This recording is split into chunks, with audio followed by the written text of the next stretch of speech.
100 episodes, 5 seasons, one show that redefined science fiction television and left us questioning reality itself. Fringe pulled off something most sci-fi series never manage. It got weirder and more coherent as it went on. When Fringe first aired in 2008, I thought it was just another X-Files wannabe, but I was wrong. This show completely shattered the Monster of the Week formula and rebuilt something entirely new from the pieces. Season 1 feels like standard procedural fare. Weird science, government conspiracies, daddy issues.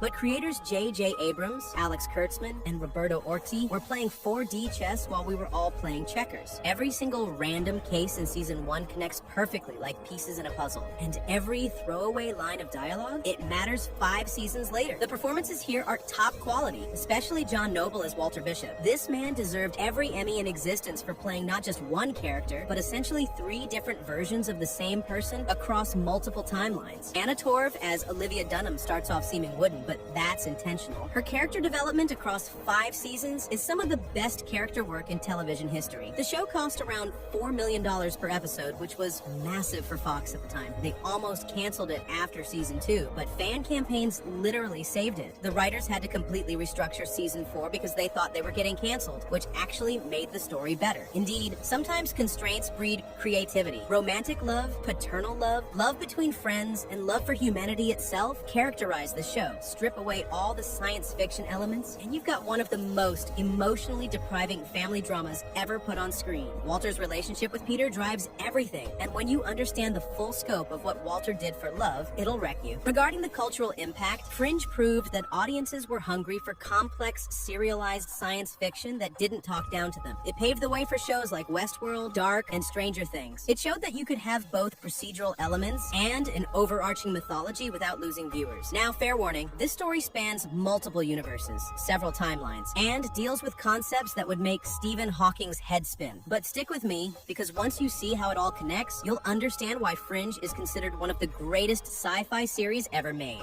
Season 1. Our story begins with Agent Olivia Dunham investigating a bizarre case on Flight 627. Each passenger aboard dies horribly, their skin turning transparent before they perish. The only survivor is the co-pilot, who lives just long enough to whisper one word, the pattern. This leads Olivia to Dr. Walter Bishop, a brilliant scientist who spent 17 years in a mental institution. Walter's son, Peter, reluctantly helps get his father released. Walter examines the victims and determines they were killed by a synthetic toxin that shouldn't exist. The trio forms an unlikely team working for FBI Division, a secret government unit investigating unexplained phenomena. Their boss, Philip Broyles, assigns them case after case of impossible events. People age decades in minutes. A woman gives birth to a creature that's definitely not human. Humans spontaneously combust. All of these incidents are connected to something called the pattern. Walter reveals he used to work for a company called Massive Dynamic, conducting fringe science experiments in the 1970s and 80s. His former lab partner, William Bell, now runs this massive corporation. Walter hints at terrible experiments they performed, including testing on children and opening doorways to parallel dimensions. Throughout the season, we learn that Peter has special abilities. He can hear sounds others can't. Electronic devices malfunction around him. Walter watches his son with a mixture of love and fear, dropping cryptic hints about Peter's past. The season's biggest revelation comes when Olivia meets William Bell, but not in our world. She's transported to a parallel universe where the Twin Towers still stand and everything is slightly different. Bell warns her about a war coming between universes, and that Walter is the key to everything.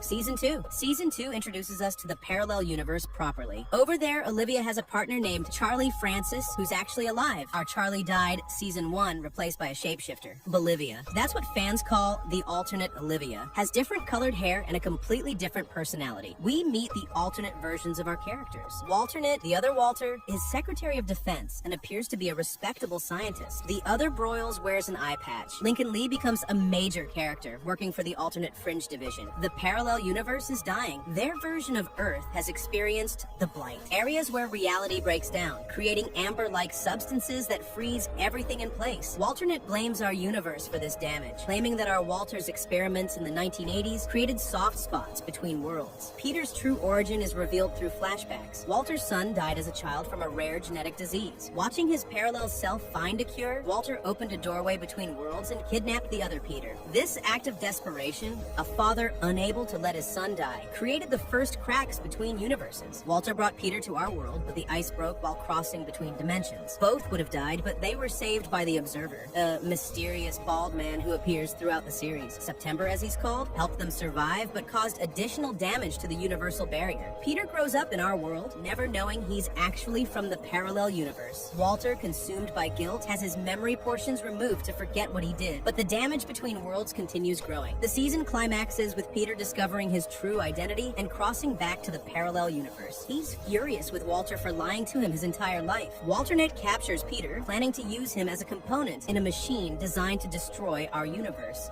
Season 3. The third season splits time between both universes as the conflict escalates. Olivia crosses to our world. Taking Olivia's place, she infiltrates our Fringe team while Olivia remains trapped in the parallel world, imprisoned in Walternet's facility. Olivia falls in love with Peter, genuinely caring for him even while spying on our team. Peter, unaware he's with the wrong Olivia, begins a romantic relationship with her. The real Olivia, meanwhile, struggles with memory implants designed to make her believe she belongs in the alternate universe. Both universes prepare for war. Walternet activates shapeshifters in our world, artificial beings designed to infiltrate and weaken our defenses. Walter, desperate to save Peter, begins remembering his past experiments and becomes increasingly willing to cross moral lines. The mythology expands with the introduction of the first people, an ancient civilization that built the machine. This device exists simultaneously in both universes, designed to choose one world to survive while the other is destroyed. Peter is uniquely qualified to operate it because he exists in both universes simultaneously. Olivia discovers she has psychokinetic abilities, enhanced by cortexiphan experiments performed on her as a child. These powers allow her to cross between universes at will, making her incredibly valuable to both sides. She escapes the parallel world and returns to expose Bolivia. The revelation that Peter slept with Bolivia devastates the real Olivia. Their relationship becomes strained as trust issues dominate their interactions. Walter, meanwhile, grows increasingly desperate to prevent losing Peter again. The season builds to Peter entering the machine, which exists as a room-sized device in both universes. As he activates it, he experiences visions of a future where one universe destroys the other, leaving only death and destruction. Realizing the futility of choosing sides, Peter uses the machine to create a bridge between worlds instead of destroying one. But the effort costs him everything. Peter begins disappearing from existence, erased from the timeline. His last words to Walter are forgiveness for kidnapping him, understanding that Walter acted out of love. Peter fades away, and in the final scene, Walter doesn't recognize him. Season 4. Peter's erasure from existence creates a new timeline where he never existed. Walter and Olivia work together but have no memory of Peter. This Walter is more innocent, having never crossed between worlds to steal Peter. He and Olivia have a professional relationship without the deep familial bonds that defined earlier seasons. The universes still suffer damage, but both sides now work together to heal the barriers between worlds. Bridge locations allow travel between universes, and both Fringe teams collaborate on cases affecting both sides. The alternate characters become regular cast members. Lincoln Lee from the parallel world develops feelings for our Olivia. Bolivia and the alternate Charlie work cases on their side. The alternate Astrid, called Astrid, spelled differently, has autism, but demonstrates incredible analytical abilities. Despite being erased, Peter's consciousness persists as a kind of universal constant. The observers, who are mysterious figures that monitor human development, reveal that Peter creates a paradox by existing without being born. His presence becomes increasingly visible to Walter and Olivia. Peter materializes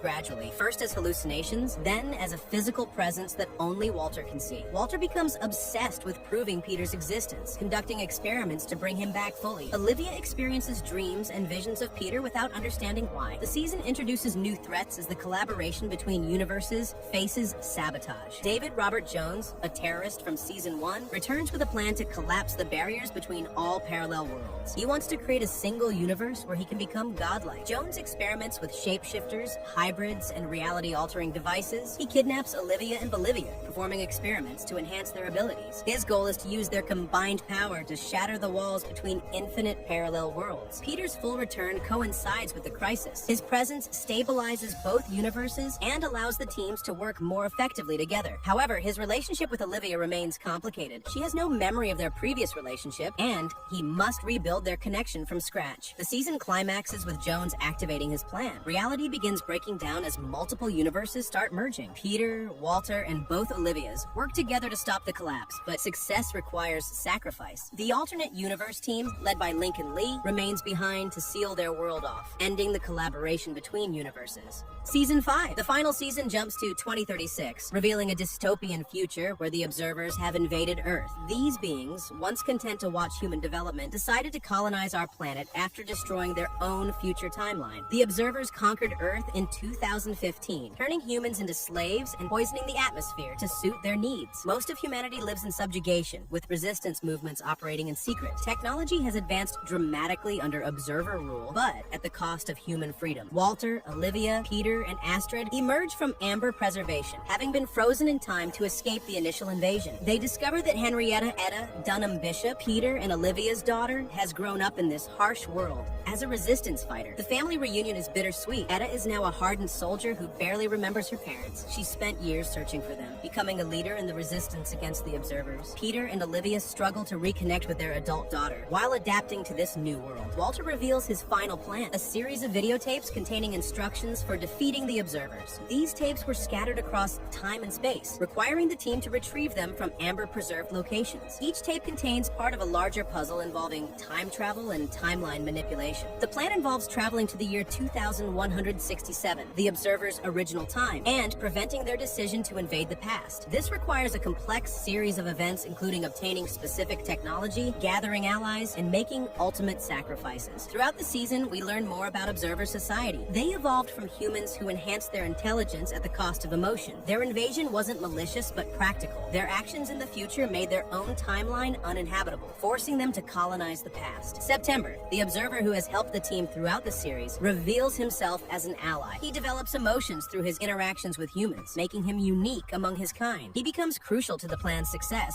Tragedy strikes when Etta is killed during a mission. Her death devastates Peter and Olivia, but also strengthens their resolve. Peter begins experiencing observer-like abilities, his grief and anger transforming him into something similar to their enemies. Walter's plan requires him to travel to 2167, knowing he'll never return. This Walter, who has spent 5 seasons growing and learning to love again, must sacrifice himself to save humanity. His goodbye to Peter is heartbreaking, a father's final gift to his son. The plan succeeds, the timeline resets, preventing the observer invasion. In the new timeline, September becomes human and lives a normal life. Walter disappears from existence, his sacrifice creating a world where the invasion never happened. The series ends in 2015, with Peter and Olivia living happily with young Etta in a world free from observer oppression. Peter receives a letter from Walter, somehow delivered across time, letting him know that his father is proud of him and asking him to name his son Peter when the time comes. And that's the complete story of Fringe. A story that starts with weird science and ends with the ultimate sacrifice of love. As I mentioned earlier, the beauty of Fringe lies in how every piece connects. That cow in Walter's lab, she's there because Walter needed a test subject for crossing between dimensions. The